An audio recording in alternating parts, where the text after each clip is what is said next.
A Inquisição da Igreja Católica Romana foi uma das maiores desgraças que ocorreu na história da humanidade e se alastrou por toda a Europa. Em nome de Jesus Cristo, sacerdotes católicos montaram um esquema gigantesco para matar todos os hereges na Europa. A heresia era definida da forma como Roma quisesse definir. E isso abrangia desde pessoas que discordavam da política oficial aos filósofos herméticos, judeus, bruxas e os reformadores protestantes. Em nenhum lugar nas Sagradas Escrituras, Jesus matou alguém que discordasse dele. Tampouco ensinou que seus seguidores fizessem isso. Nenhum dos apóstolos deu essa instrução no Novo Testamento. Porque o Filho do Homem não veio para destruir as almas dos homens, mas sim para salvá-las. Os inquisidores católicos levavam a vítima ao ponto da morte muitas vezes, e depois paravam a tortura, de forma que a vítima revivesse, e depois pudessem ser torturadas novamente. Durante a atuação da Santa Inquisição em toda a Idade Média, a tortura era um recurso utilizado para extrair confissões dos acusados de pequenos delitos até crimes mais graves. Diversos métodos de tortura foram desenvolvidos ao longo dos anos. Os métodos mais agressivos eram reservados àqueles que provavelmente seriam condenados à morte.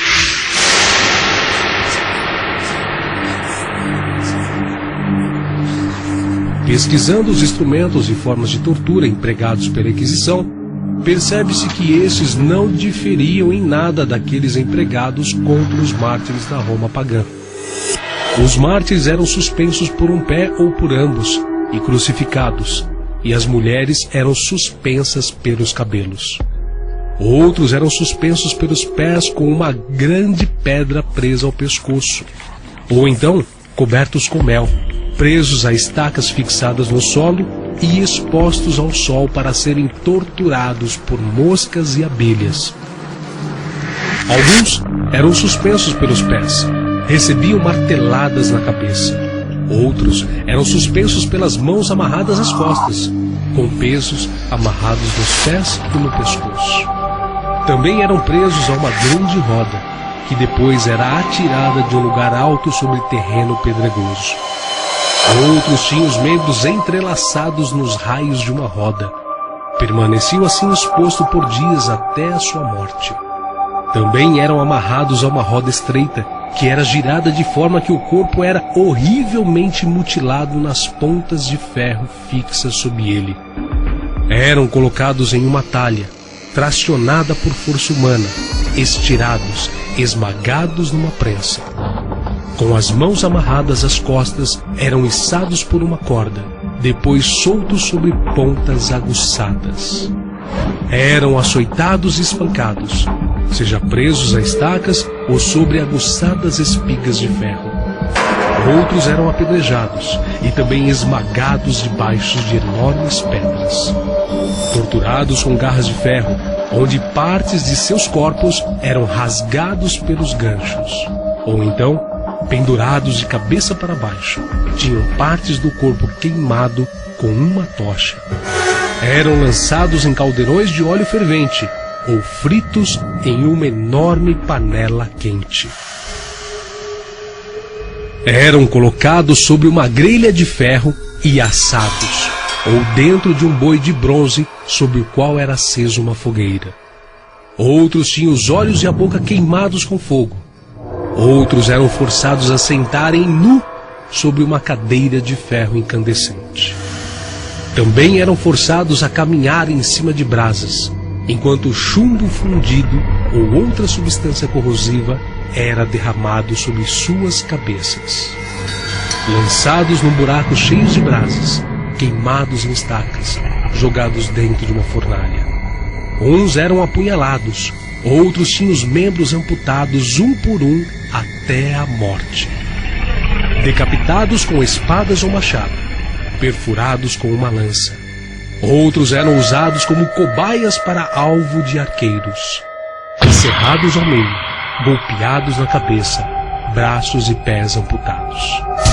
Traspassados com estacas pontiagudas, a barriga era aberta e as vísceras arrancadas. esfolados vivos. Uns eram presos pelas pernas aos topos de duas árvores vizinhas, curvadas, que eram soltas em seguida. Outros eram perfurados com espinhos debaixo das unhas dos pés e das mãos. Os mártires eram presos numa rede e expostos a touros selvagens jogados ao chão, nus para serem devorados por cães ferozes, amarrados para serem dilacerados por animais, arremessados de lugares altos, presos em caixas de chumbo e atirados em um rio, ou costurados em um saco com uma vibra e lançados ao mar, pendurados pelo queixo ou pendurados com peso sobre os ombros, presos em roda onde eram rolados sobre pontas afiadas ou sobre uma fogueira acesa, estirados sobre um cavalete ao ponto de terem os braços e pernas deslocados, colocados em barcos em chamas e lançados ao mar. As mulheres tinham os seios amputados, os homens a língua cortada, os dentes arrancados ou o olho perfurado.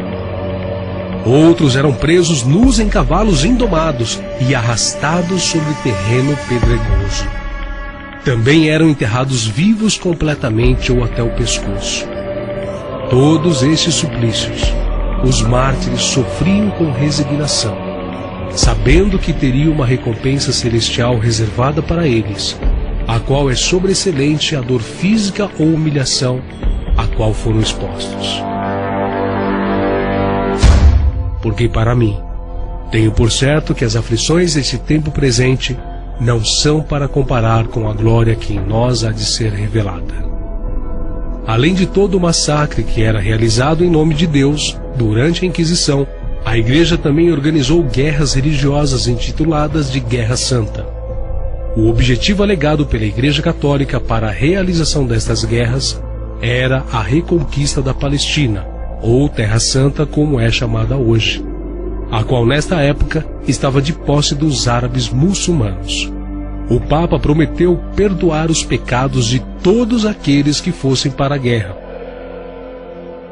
Como os participantes dessas expedições se vestiam com túnicas bordadas com uma cruz, o movimento ficou conhecido como a Cruzada. Do século XI até meados do século XIII, 8 grandes cruzadas foram enviadas para Jerusalém. Até crianças foram recrutadas. Acreditava-se que por serem puras e sem pecados, as crianças seriam compensadas por Deus. Porém, o seu final foi trágico. A maioria acabou morrendo no caminho, de fome ou de frio, e outras foram vendidas como escravas. Em inúmeros aspectos, as cruzadas foram um desastre. Todas falharam. Os cruzados não conseguiram expulsar definitivamente os muçulmanos, e isso durou por séculos, chegando até os nossos dias. Diante de Pôncio Pilatos disse Jesus: "O meu reino não é desse mundo. Se o meu reino fosse desse mundo, lutariam os meus servos,